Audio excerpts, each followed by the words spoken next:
मनरेगा बचाओ संग्राम के तहत कांग्रेस का कलेक्ट्रेट के सामने जिला स्तरीय धरना। केंद्र सरकार द्वारा मनरेगा में किए गए संशोधनों के विरोध में कांग्रेस ने सोमवार को कलेक्ट्रेट के सामने जिला स्तरीय धरना देकर विरोध प्रदर्शन किया। मनरेगा बचाओ संग्राम के तहत आयोजित धरने की अगुवाई कांग्रेस जिला अध्यक्ष एवं सुजानगढ़ विधायक मनोज मेघवाल ने की। कार्यक्रम में कांग्रेस जिला अध्यक्ष व सुजानगढ़ विधायक मनोज मेघवाल ने दोपहर 2 बजे करीब कहा कि केंद्र सरकार ने मनरेगा में संशोधन कर गरीबों व मजदूर वर्ग पर कुठाराघात किया है। मेघवाल ने कहा कि केंद्र की मोदी सरकार लगातार गरीबों के रोजगार के संवैधानिक अधिकार पर हमला कर रही है। उन्होंने मनरेगा में किए गए सभी बदलावों को तत्काल वापस लेने, ग्राम सभा के अधिकारों को बहाल करने, काम के अधिकार की पूर्ण बहाली, न्यूनतम मजदूरी 400 रुपये निर्धारित करने तथा मनरेगा मजदूरी का 100% भुगतान केंद्र सरकार द्वारा किए जाने की मांग की। मेघवाल ने कहा कि इस बार कांग्रेस चुप नहीं बैठेगी, वह सड़क से लेकर संसद तक इसका विरोध करेगी। उन्होंने चेतावनी दी कि यदि सरकार ने अपनी नीतियां नहीं बदली तो कांग्रेस सड़कों पर उतरकर निर्णायक संघर्ष करेगी। रतनगढ़ विधायक पूसाराम गोदारा ने कहा कि यह संघर्ष किसी व्यक्ति विशेष के विरोध में नहीं बल्कि श्रमिकों के अधिकारों की रक्षा के लिए है। उन्होंने कहा कि केंद्र सरकार ने इसका नाम बदलकर वीबी जी राम जी रख दिया है। इस बात से हमें कोई फर्क नहीं पड़ता, लेकिन उनको यह कोई बताने वाला हो कि आपने तो इसमें सब कुछ बदल दिया है। धरने पर बैठे कांग्रेस के पूर्व जिला अध्यक्ष भंवरलाल पुजारी ने कहा कि मनरेगा में बदलाव कर केंद्र सरकार गरीब की कमर तोड़ने का काम कर रही है। कांग्रेस गरीब और मजदूर वर्ग के साथ खड़ी है। मनरेगा में बदलाव के विरोध में कांग्रेस के उग्र प्रदर्शन की चेतावनी दी गई। धरने पर गिरधारी लाल बांगड़वा, पूर्व सभापति गोविंद महनसरिया, बजरंग लाल सैन, आशाराम सैनी, ओम प्रकाश नाई, रमजान खान, रियाजत खान, जमील चौहान, असलम खोखर आदि मौजूद रहे। आप उससे उम्मीद करते हो कि 1000 रुपए का काम आपको कर देगा। आप उनसे उम्मीद करते हो कि एक जवान आदमी की तरह गांव में बूढ़ा बैठा है। मनरेगा तो उद्देश्य ही है कि जिसको रोजगार नहीं मिल रहा, जो शहर में जाकर रोजगार नहीं कर सकता, उसको रोजगार मिले, यही उद्देश्य था। मनरेगा से कितने कामों के सृजन हुआ। आप देखिए गांव में जितनी भी ग्रेवल सड़कें बनी है नरेगा में बनी है। बहुत से निर्माण कार्य वो नरेगा में हो रहे। इसलिए इस नरेगा को जो प्रावधान है इसको खत्म करने के जो नरेगा की योजना है हम ये करेंगे। जो नरेगा के मूल प्रावधान है, चाहे रोजगार की गारंटी हो, चाहे पूरा भार जो वित्तीय भार है वो केंद्र पे है, जो नरेगा में मजदूर को काम मालते काम की गारंटी है, ये सारे प्रावधान जो आप नए कानून बना रहे हो या तो उसमें लागू करो या नरेगा को बहाल करो। धन्यवाद। ऐसा है कि जो लड़कियां तारानगर हुए चाहे चूरू जिले हुए, सबसे पहले मैंने राजस्थान की विधानसभा में इस बात को 1.5 साल पहले उठाया था और उस टाइम मैंने मांग की थी कि इस पर सदन को एक मत होकर सेंटर को सक्सेशन एक्ट में संशोधन करने के लिए भेजा जाए कि इस प्रकार पकड़े हुए लड़की और लड़कों का उनके माँ और बाप की संपत्ति में हिस्सा नहीं होना चाहिए। नंबर 2, ये मैंने लगाया था, एंगल लगाने के लिए कहा था कि कम से कम माँ और बाप दोनों में से एक की सहमति निश्चित हो। क्यों कि जो लड़की भगती है जिसके साथ माँ बाप जाते हैं, मैं उसको जानती नहीं, मैं आपको जानती नहीं। अरे 18 साल तक मोटी करिए, दूध पिलाओ, तैयार करिए, तू आज के जाऊं को नहीं, शर्मनाक है।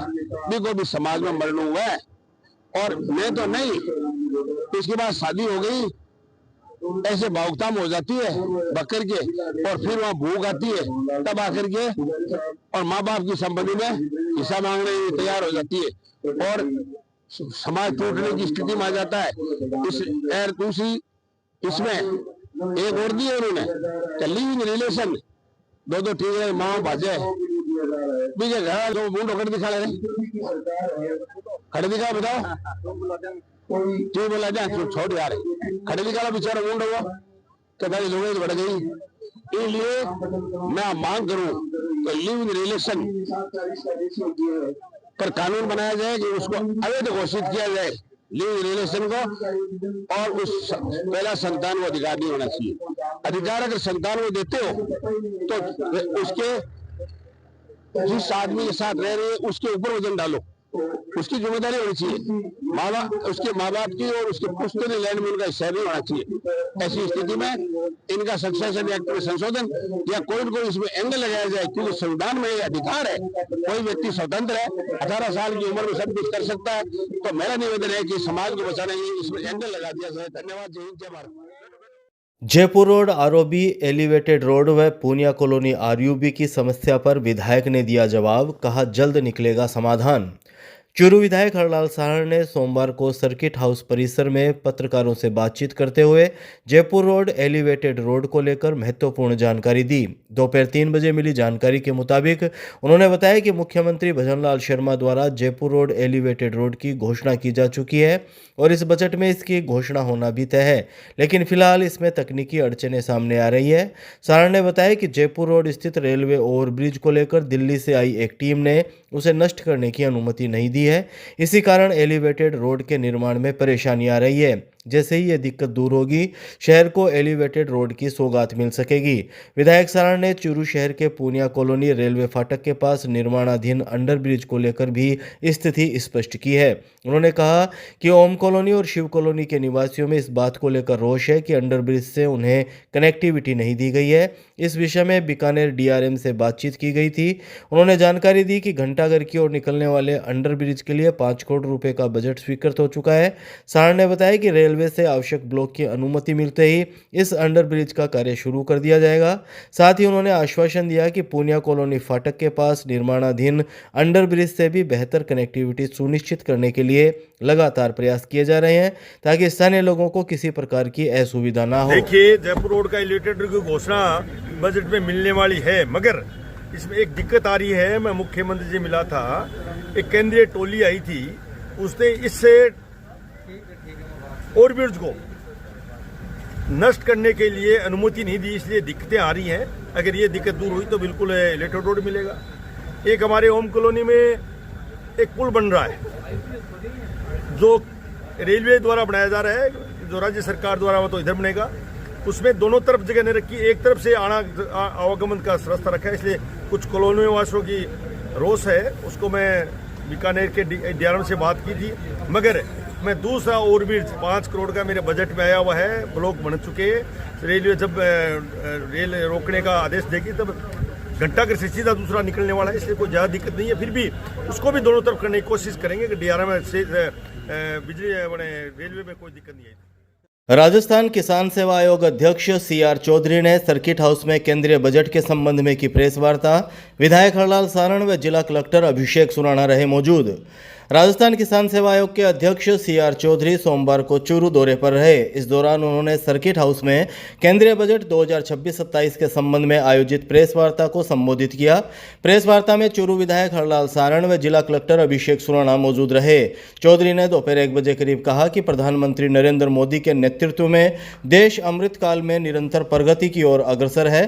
केंद्रीय बजट 2026-27 में इंफ्रास्ट्रक्चर विकास, युवा व महिला सशक्तिकरण तथा रोजगार सर्जन पर विशेष फोकस किया गया है। यह बजट भारत को आत्मनिर्भर और विकसित राष्ट्र बनाने की दिशा में मजबूत कदम है तथा वर्ष 2047 तक विकसित भारत के संकल्प को साकार करने वाला है।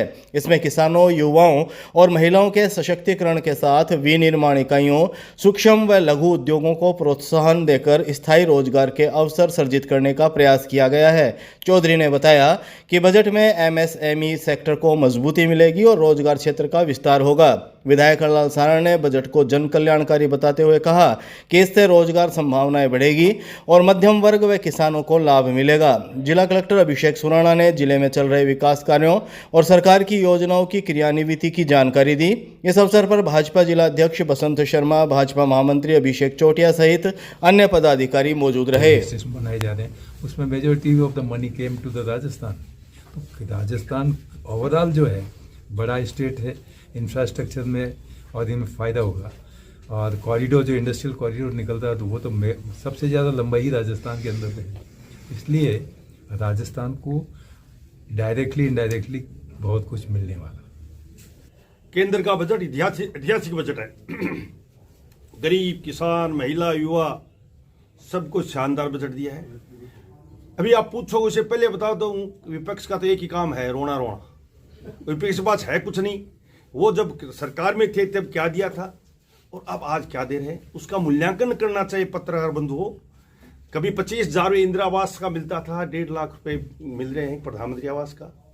पीछे यहाँ कांग्रेस की सरकार थी, 5 साल में आप उठा लीजिए कितने प्रधानमंत्री आवास दिए और अब कितने 2 साल में कितने प्रधानमंत्री आवास मिले। इसमें राज्य का कितना पैसा है, केंद्र का कितना पैसा है, इसी को बजट के आधार पर जो केंद्र ने आज बजट दिया है वो ऐतिहासिक बजट है। कभी सोचा था महिलाओं का हर जिला हेडक्वार्टर पर हॉस्टल खुलेंगे? कभी सोचा था कि महिलाओं लगती दीदी बढ़ाने के बाद 5 लाख का 5 लाख का लोन कम ब्याज मिलेगा? ये बढ़ता भारत है, विकसित भारत है, इसलिए 2047 में भारत कैसे 1 नंबर पर आए, इसी आधार पर ये बजट है। मैं केंद्रीय हमारे वित्त मंत्री जी को और प्रधानमंत्री को बधाई और धन्यवाद दूंगा कि शानदार बजट।